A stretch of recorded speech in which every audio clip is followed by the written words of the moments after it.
नमस्कार फ्रेंड्स यदि आप किसी भी गवर्नमेंट एग्ज़ाम की तैयारी कर रहे हो तो फ्रेंड्स ये वीडियो आपके लिए बहुत ही महत्वपूर्ण होने वाला है, क्योंकि इस वीडियो के माध्यम से मैं आप लोगों को मौर्य वंश के महान शासक अशोक से संबंधित जो भी महत्वपूर्ण क्वेश्चंस बनते हैं वो मैं इस वीडियो के माध्यम से आप लोगों को कराने जा रहा हूँ।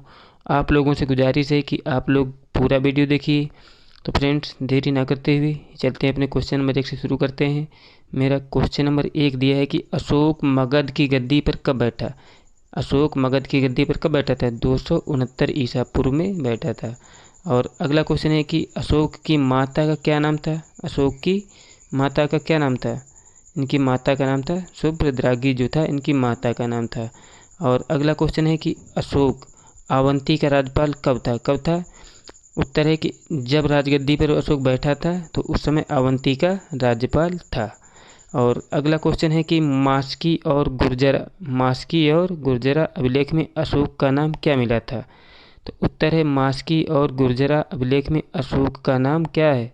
अशोक ही मिला था। कन्फ्यूज करने वाला है। मास्की और गुर्जरा में अशोक का क्या नाम मिला था? उसका नाम अशोक ही मिला था। और अगला क्वेश्चन है कि पुराणों में अशोक का नाम क्या था? उत्तर है कि पुराणों में अशोक का नाम अशोकवर्धन था।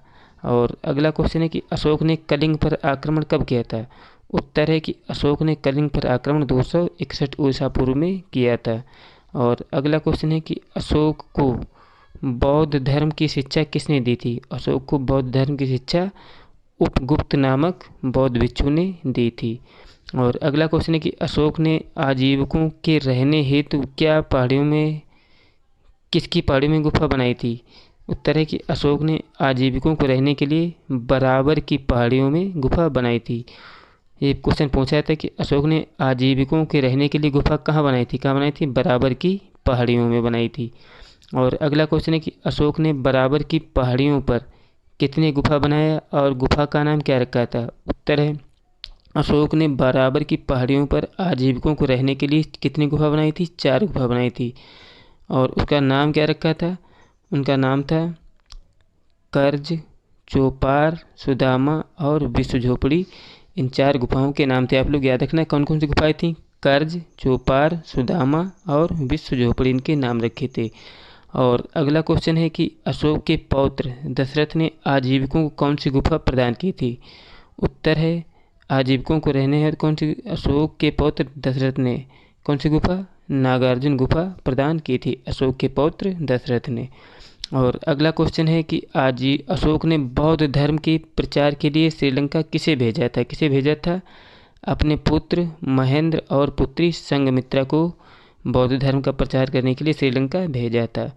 और अगला क्वेश्चन है कि अशोक ने बौद्ध स्तूप का निर्माण कराया था।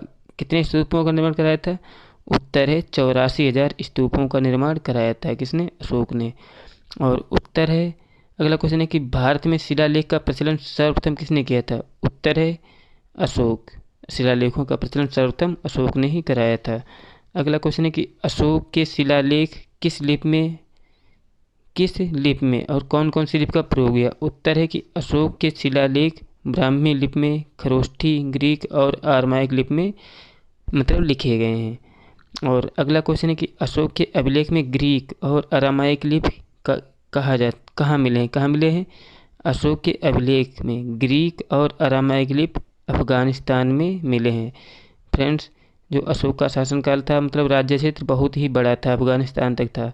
और अगला क्वेश्चन है खरोष्ठी लिपि कहाँ पर मिली है? उत्तर है खरोष्ठी लिपि जो है उत्तर पश्चिम पाकिस्तान में मिली है। कौन सी? खरोष्ठी लिपि। और अगला क्वेश्चन है ब्राह्मी लिपि कहाँ पर मिली है? उत्तर है ब्राह्मी लिपि जो है भारत में मिली है। और अगला क्वेश्चन है कि खरोष्ठी लिपि कैसे लिखी जाती है? उत्तर है खरोष्ठी लिपि दाएं से बाएं लिखी जाती है। खरोष्ठी लिपि दाएं से बाएं लिखी जाती है। और अगला क्वेश्चन है कि अशोक के अभिलेखों को कितने भागों में बांटा गया है? उत्तर है अशोक के अभिलेखों को 3 भागों में बांटा गया है। कौन कौन से 3 भाग हैं? नंबर 1 शिलालेख, नंबर 2 स्तंभ लेख और नंबर 3 गुहालेख। अशोक के 3 अभिलेखों को बांटा गया है 3 भागों में। और अगला क्वेश्चन है कि अशोक के शिलालेख की खोज कब हुई थी? उत्तर है 1750 ईस्वी में अशोक के शिलालेखों की खोज हुई थी। और अगला क्वेश्चन है कि अशोक के शिलालेख को किसने खोजा था? किसने खोजा था? पदरेटी पैंथेलर ने अशोक के शिलालेखों को खोजा था। और अगला क्वेश्चन है कि 1750 में खोजे गए अभिलेख की संख्या कितनी थी? उत्तर है 14। 1750 में कितने अभिलेख खोजे गए थे? 14 अभिलेख खोजे गए थे। और अगला क्वेश्चन है कि अशोक के अभिलेख को पढ़ने में पहली सफलता कब और किसे मिली थी? उत्तर है पहली सफलता मिली थी 1837 में। और किसने सफलता प्राप्त की थी? जेम्स प्रिंसेप ने अशोक के अभिलेखों को पहले पढ़ा था। और अगला क्वेश्चन है कि अशोक के स्तंभ लेखों की संख्या कितनी है और किस लिपि में लिखी गई है? उत्तर है अशोक के स्तंभ लेखों की संख्या कितनी है? 7 है। और किस लिपि में है? ब्राह्मी लिपि में लिखे गए हैं। और अगला क्वेश्चन है कि अशोक के स्तंभ लेख कहाँ प्राप्त हुए हैं? मतलब कितने प्राप्त हुए हैं? अशोक के जो स्तंभ लेख हैं 6 अलग अलग स्थानों से प्राप्त हुए हैं।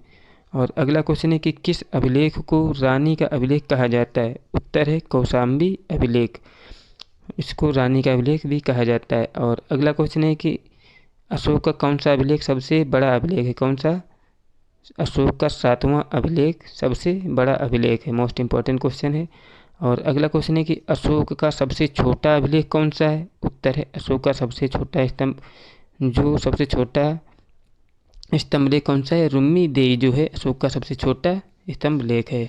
और अगला क्वेश्चन है कि अशोक के प्रथम पृथक शिलालेख में क्या घोषणा है? उत्तर है अशोक के प्रथम पृथक शिलालेख में यह घोषणा है कि सभी मनुष्य मेरे बच्चे हैं। किसने कहा था? अशोक ने। और अगला क्वेश्चन है कि अशोक का शहर एकुना जिसको कंदहार भी कहा जाता है किस लिपि में है? किस लिपि में अशोक का शहर एकुना कंदहार ये है फ्रेंड्स ग्रीक और अरामाइक लिपि में लिखा गया है। और अगला क्वेश्चन है कि उपधा परीक्षण किसे कहा जाता है? उपधा परीक्षण किसे कहा जाता है? उत्तर साम्राज्य में मुख्यमंत्री और पुरोहित की नियुक्ति के पूर्व इनके चरित्र को काफ़ी जांचा परखा जाता था जिसे उपधा परीक्षण कहा जाता है। और अगला क्वेश्चन है कि सम्राट की सहायता के लिए मंत्री परिषद थी उन मंत्री परिषद में कितने सदस्यों की संख्या होती थी? उत्तर है मंत्री परिषद के सदस्यों की संख्या 12, 16 या 20 हुआ करती थी। अगला क्वेश्चन है कि महामात्र की संख्या कितनी है? महामात्र की संख्या फ्रेंड्स है 16। और अगला क्वेश्चन है कि अशोक के समय मौर्य साम्राज्य की प्रांतों की संख्या कितनी थी? उत्तर है प्रांतों की संख्या कितनी थी? 5। और अगला क्वेश्चन है कि अशोक के समय प्रांतों को क्या कहा जाता था? तो उत्तर है चक्र। अशोक के समय प्रांतों को क्या कहा जाता था? चक्र कहा जाता था। और अगला क्वेश्चन है कि प्रांतों को क्या क्या कहते थे?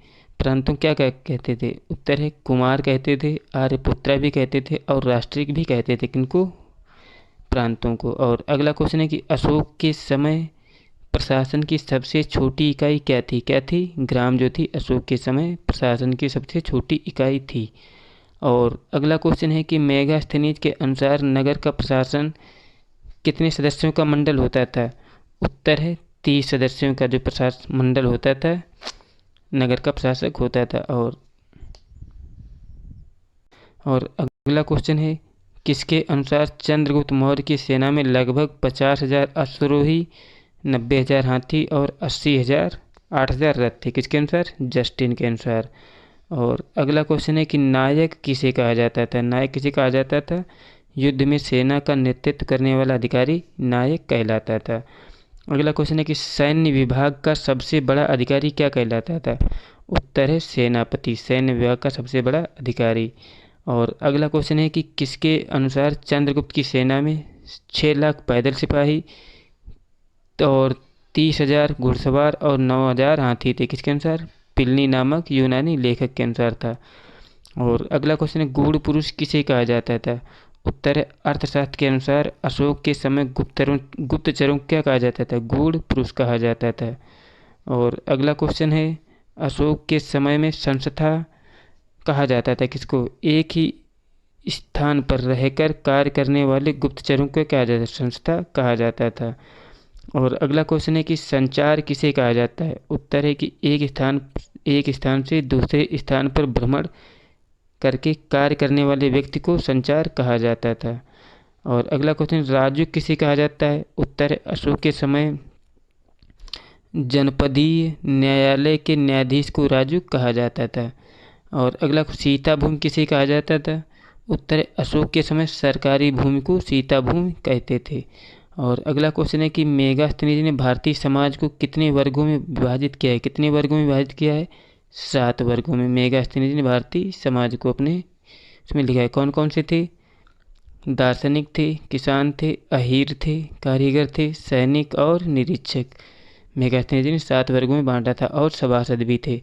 और अगला क्वेश्चन है कि रूपजीवा किसे कहते थे? उत्तर है, स्वतंत्र वैश्यावृत्ति को अपनाने वाली महिला रूपजीवा कहलाती थी। और अगला क्वेश्चन है कि नंद वंश का विनाश करने के लिए चंद्रगुप्त ने किस राजा की सहायता ली? उत्तर है, नंद वंश का विनाश करने के लिए चंद्रगुप्त ने कश्मीर के राजा परवतक से सहायता ली थी। और अगला क्वेश्चन है कि मौर्य शासक कब तक रहा? कब तक रहा? 137 वर्षों तक मौर्य शासक रहा। और अगला क्वेश्चन है कि भागवत पुराण के अनुसार मौर्य वंश का के कितने राजा हुए? कितने राजा हुए? 10 राजा हुए भागवत पुराण के अनुसार। और अगला क्वेश्चन है कि वायु पुराण के अनुसार मौर्य वंश का राजा की संख्या कितनी है? कितनी है? 9। फ्रेंड्स, मेरे द्वारा कराए गए क्वेश्चन यदि आपको अच्छे लगे हो तो प्लीज़ चैनल को सब्सक्राइब और वीडियो लाइक कर दें। जय हिंद।